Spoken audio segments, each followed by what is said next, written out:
Welcome to the Big 5, Step 5. A job? What? That's right. Step 5 in the Big 5 is to obtain a job or have a responsibility outside of school. You mean I need to do all of the above and have a job? Well, let's take a closer look. If you do all of the above with fidelity, and I mean the way I describe it, then this one you can choose to do a responsibility outside of school and document. The way you document is by keeping logs of the work you do. For instance, if you babysit your siblings after school 3 days a week, keep track of that on a log. Then have your parents or your guardian initial weekly next to the logs you complete. This shows consistency and responsibility.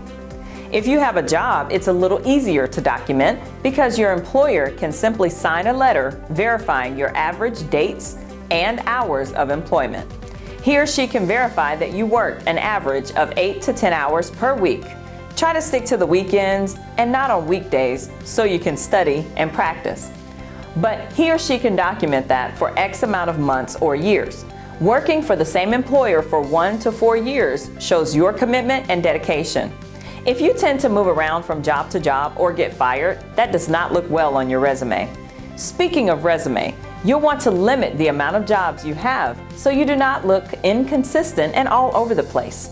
If you can spend some time searching for a job you really want rather than taking the first thing that's available, then there's a higher likelihood that you'll stay with that job.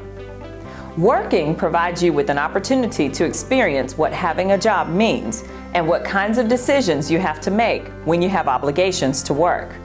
Another option for you, rather than having a job, is to start a business or another business venture. I work with students all the time who start YouTube channels, create music, start clothing lines, and do many other things. You do not have to work a formal job, but you can opt for something more creative that highlights your unique talents. Be creative, but be responsible. If you had your choice, would you work a job or start a business? Where would you work? Or what business would you start?